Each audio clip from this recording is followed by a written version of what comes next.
So in the previous tutorial, I showed you how to make gold. If you haven't seen it, I'll leave a link to it below. Also, you can download these projects from my website for free. You will need to subscribe and then put in your email address, but please note, I hate spam, so I won't be spamming you. Now, in this tutorial, I'm going to show you how to animate gold rings and give you some tips on how to use the duplicate node. I'm also going to show you how to create a fake spotlight and how to make your gold really shine, and no, that is not a pun. So let's start off with some text. Let's bring in a text. I'm going to come in here and type in the word luxury. I'm going to change the size. Let's bring it up a little bit. It's a bit small. I'm going to change the font from Open Sans to the Goya Ui emoji, which is that one there. And again, you can see the edges are doing weird things. So what we need to do is take this here, connect it across into our bevel glow and other glow like that, and it'll just make it a bit more crisper. Because the items change, we should also look back at that bevel and change the bevel size down a bit. It is a wee bit big, to about there. That looks pretty good. Now, if we want to do an animation, it's actually quite easy. We can take all of these nodes here, because this is essentially our gold, select them all, right click and hit group, like that. So now all our gold and text, let's rename that F2, we'll call it text.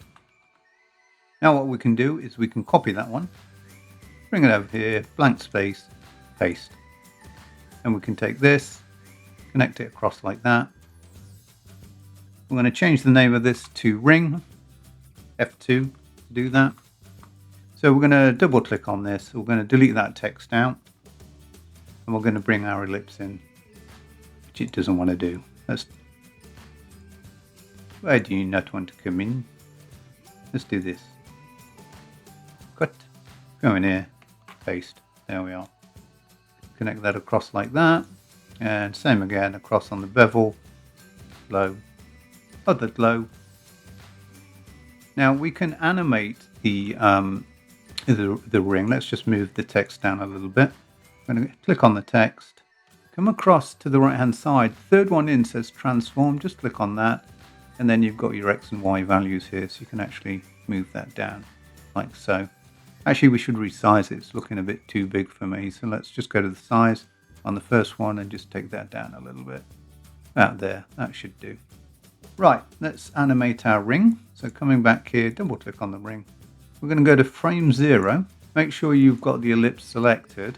We're going to come across to the side, and we're going to click a keyframe on the length, on the position, and on the levels.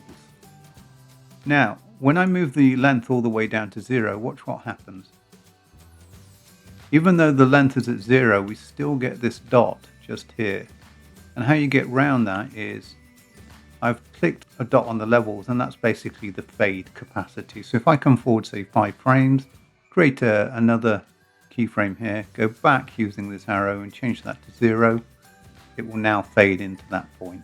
So if we go through to say frame 40, so we're going across to frame 40, and what we're going to do is we're going to animate the length, and we're going to animate the position as well, like that. We're going to go we're also going to hit a keyframe on the levels, and we're going to go back 5 frames to say 35. Click on the levels again, use this arrow to go forward, and then what we're going to do is change the level down to 0. Now when we play it back, we get this. Now one thing I do not like, one is the background's a bit too light. So we're going to come over to this background and drop it down in color again. Say somewhere like that. Now when you look at this ring here, look at the ends. They're a bit rounded, which is not very professional. But there's actually a workaround to that. So click on this ellipse, then come over to the right hand side, and you see where it says settings here. Just click on that, and then click motion blur. We're going to change the quality to 20, and we're going to change the shutter angle to 2000. And I wish my camera did that. We're then going to change the sample spread to 3. And now when we play that back, looking far more professional. But we can make it better, people. We can make it better. I'm I'm going to go to the rings just here, and I'm going to add a duplicate node. Clicking on the rings, hit Shift Spacebar and type in DUP, and it's this one here. Now, for some unknown reason on my system, it doesn't work properly. It brings in the wrong one, so I have to bring it in from the left-hand side by clicking on Tools here and going down to Effects and then just dragging it in like that. Now, if I click on the duplicates and come across to the right-hand side, let's just go to there. It says we've got 2 copies, and we do, but they're unfortunately in the same place and time and everything, so that's why we can't see them. Another message, go away, leave me alone. Right, so what we're going to do is we're going to change that by going down to here where it says size. What we'll do is we'll make it 1.2. Now, if I play that, what you'll see is that they actually go around at the same time. And I don't like that. I want to offset it a little bit. So what we'll do is we'll come up to here. You see where it says time offset here?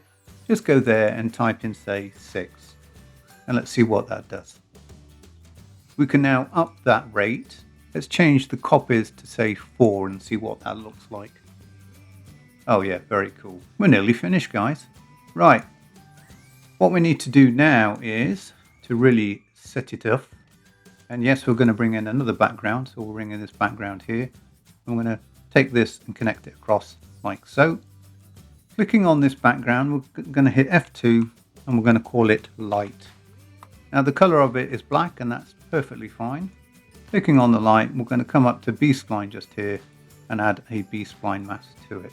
Come across to the right hand side, and where it says solid, hit invert. And then what we're going to do is we're going to create a fake spotlight by creating a shape kind of like this. Now that's not very impressive for a spotlight, and the reason for that is I've got soft edges selected for my B-splines, but if I come up here, selected them all, come up here and hit that, it kind of hardens it out. To make it look even more believable, what we're going to do, and I'm just going to turn this off, it's looking very harsh on that edge. What we're going to do is crank up that soft edge. There we are, like that. We can actually increase the size as well, something like that. Now we're going to animate that. We'll go to the beginning, clicking on the B-spline. We're going to come across to the Z rotation this time and click a keyframe. We're going to hit the arrow to go to the last frame, and we're going to change that angle to which way we're going. We're going to go that way. So let's change it to about there. There we are, and it's automatically set the keyframe. So let's go into the timeline and see how that looks. Looking very cool. There is one final trick that we can do to make it really pop, and that is if you grab the clip like this and hold the Alt key and bring it up, you can create a copy. Right click on that clip and hit Open in Fusion. Then what you want to do is click on this merge here. So Shift Spacebar, and we're looking for something called a Luma Kia, which is, well, actually that one there. And what this does is it gets rid of the darkness, and what we'll do is we'll expand that out to something like that. Then what we're going to do is click on that Luma Kia and hit Shift Spacebar, and we're going to add a glow. Take down the glow size and increase the glow like that. Then when we go back, we get this. So what we now need to do is make sure the top one's selected, come across to the inspector on the right hand side and change the composite mode to add. There we are. How cool is that? So here we are, guys. The only thing I did was I went back inside and darkened the background because I thought it was a bit too light. But great little tutorial, fun to do. And as I said before, I'll leave these on my website where you can download them for free. You will need to subscribe and just put in your email address when you get there, but you can play to your heart's content once you've got it. Now, I hope you enjoyed this tutorial. I do enjoy making them. If you've got any suggestions for tutorials, please leave a comment below, or if you've got any general feedback, leave it below. And I'll see you in the next one.